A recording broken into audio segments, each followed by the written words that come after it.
Holy Gospel according to Matthew, the 9th chapter. Glory to you, O Lord. As Jesus was walking along, he saw a man called Matthew, sitting at the tax booth. And he said to him, "Follow me." And he got up and followed him. And as he sat at dinner in the house, many tax collectors and sinners came and were sitting with him and his disciples. When the Pharisees saw this, they said to his disciples, "Why does your teacher eat with tax collectors and sinners?" But when he heard this, he said, "Those who are well have no need of a physician, but those who are sick. Go and learn what this means. I desire mercy, not sacrifice. For I have come to call not the righteous, but the sinners." The Gospel of the Lord. Praise to you, O Christ. Have any of you ever flown from outside the country into Miami? Yeah, I remember some years ago, and it may be any other airport. You've been traveling abroad, you're coming to this country, you get off the airplane at your airport of entry, your port of entry into the country, and you know that you have a flight that you're connecting with in an hour and 10 minutes. And to get there, you have to get off, you have to go and be allowed in, you have to present your passport, and then you have to go to customs and after you pick up your luggage, to go to customs, get through customs, get out of there and get through the security check that you have to get the next flight. And all of a sudden you're under pressure because an hour and 10 minutes and an hour and 15 minutes may seem like a really short time. Now imagine that you've gotten off the plane, you've got your passport re-entry okayed, and you get to customs, and you find yourself in a situation where the customs officer takes apart your suitcases, goes through everything piece by piece, through your briefcase, through maybe even asking to see what you have in your wallet. Everything. And you're sitting there figuring that the people are lining up behind you, and you can see the gate and the flight is waiting. Are you going to make it? What happens if security is backed up? How will I do this? And then he says to you, "I figure you have about $2,000 worth of stuff here, so I think your tax obligation is $300. How would you like to pay? Cash, credit card, or a check?" Can you imagine that? Well, at this point, what do you do? Are you happy? Are you angry? Are you upset? Are you frustrated? And what are you doing? Well, I'll do credit card. The people behind me, and I see the security people behind you coming up close as I make a little fuss, as I'm delaying my reaction, and he hands you one of those iPad or little pad things with your tax thing. You see it's made out to Matthew Levi. All you have to do is sign here $300, and you're looking at it, says, that doesn't say the U.S. government or the Department of Treasury. Who am I signing this over to? But you sign it anyway because you have to get on with it, right? Well, if you can imagine that, you can imagine the Roman taxation system that begins with in the center of Rome, the equestrian class is responsible for taxes. They go to the local provinces, find the responsible person. In Jesus' time, probably King Herod. King Herod subcontracts out to one of the locals to be the coordinator, who then subcontracts out to others. And at each step of the way, there is a rate. But there's also the additional extraction that will be added. And down through the whole chain of events for taxes, whether you're coming in through the port or whether you're crossing a bridge or whatever you're doing, this taxes mount up and you have this collector who's in your face and he sets the rate, however he comes to it, his evaluation.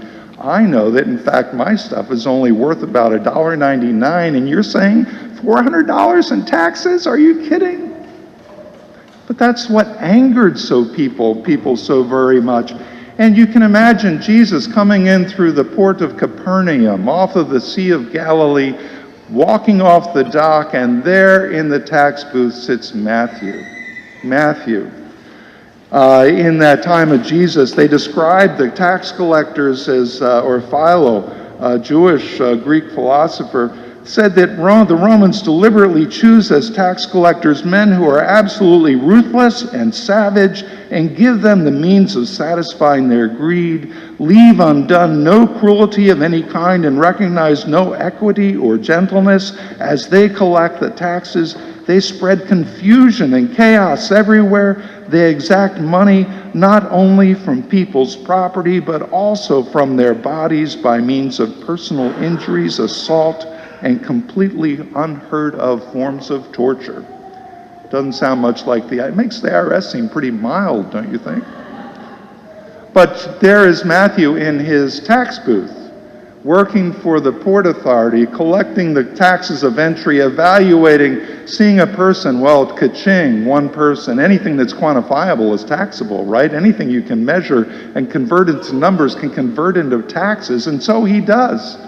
And amazingly, Jesus simply goes up to him and says, "Come with me, follow me." And amazingly, Matthew does. And not only does he follow him, he says, "Let's go to my house for dinner. I have some friends, some colleagues who are going to come with us, and we will eat together and we will have a meal together." But this is a tax collector. And so the Pharisees hear about this, they see about this, and they say, "What in the world is he doing? How can this be? Is he out of his mind?" The hatred, not only did the Jews hate the tax collectors, the Romans themselves hated tax collectors, the Greeks. Throughout the world, the tax collectors were despised and ostracized. What is he doing? And Jesus responds to them and says to them this instruction, as he instructs us today, I believe. Go and learn what this means. I desire mercy, not sacrifice, not burnt offerings. Burnt offering being, the word in Greek could go either way. It could be the act of taking a rabbit and putting it on your grill and offering it up to God as a sacrificial sacrifice. Or it could be actually referring to the rabbit, the victim, the one that is burnt up and given up, is scapegoated, so that whatever you did that resulted in your having to make a sacrifice, that it's taken up by this other one. And you put it on them, and they lift it up for you. But Jesus says, no, it's not about this. It's about mercy. It's about eleos in Greek, an idea that really goes back to the idea of maintaining the basic covenant that underlies the relationship between God and people, and between people themselves, in which God says, "You'll be my people, and I will be your God." But you got to follow the rules. And then Jesus teaches us, well, if you're going to follow the rules, this is the one that you need to pay attention to. You shall love the Lord your God with all your heart, mind, body, soul, and strength, and your neighbor as yourself. That is the basic covenant, and maintaining that pulls you by necessity into the exercise of mercy, compassion, pity, reaching out to other people and in this case, who you might despise. Paul, in the letter to Corinthians, we find this expanded on, that it's written that even when we are dead through our trespasses, you all know what a trespass is, but it comes from a word paraptoma, which means that you slide to the side, you fall to the side, and as the etymology of the word goes back and back, it's rooted in the notion of flying, that you alight, you fall out of flight, and you alight somewhere where you don't belong. In the wrong place. Has that ever happened to you? There may be a weather diversion that puts you in Albany instead of D.C.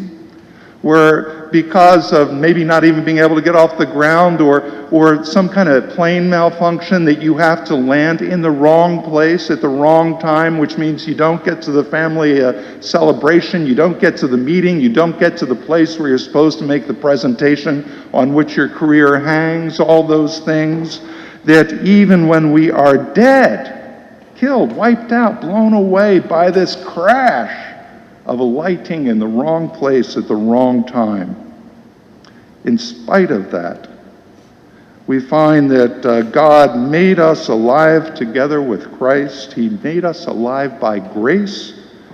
We are made safe and sustained and whole, and He lifts us up, and the air images, we're being taken off again, and we're given a wonderful seat right next to Jesus in the heavenly places. Must be first class.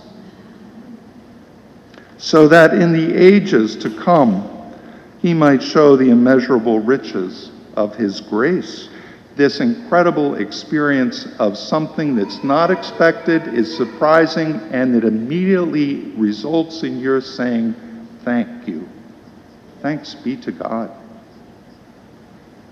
And so that we might do that, so we can see the immeasurable riches of His grace in kindness that's given to us, in God's kindness to us, so that we are what He has made us. We are His doing. We are created in Christ Jesus, not to crash and burn, but for good works, not to exact from a victim, a scapegoat, somebody who we burn so that we might rise, but no, by the act of mercy, by embracing, by suffering with, by entering into compassion with the person next to us, with the stranger, with the prisoner, with the hungry, the homeless, according to Matthew, those who are naked and need to be clothed. Why? As I would translate it, so that we walk about in Him. That we, walking with Christ and with Christ, with God, experience a sense of wholeness and salvation and well-being that is only ours when we are linked through grace to God. The gospel is that when you crash and burn, on those days when you can't lift it up, or when you see the world falling apart about you, Congress goes into recess, and critical business that affects your life and the life of those you love haven't been done. All these situations, the world is falling apart, the State Department is challenged beyond comprehension, all those things, any of those things. When you feel like you're good as dead, or the world is dead and dying, we have this message that as we alight in the wrong places, that God is with us to refill, to revivify us, to give us life anew in baptism, in the sacraments, with the Word. God comes to be with us. And as we walk with God, we live, and we live abundantly. This is the gospel of the Lord. It's true today as it was then, and it's true tomorrow. And wherever you land, remember God is with you to lift you up, not hold you down. This is the gospel of the Lord. Thanks be to God.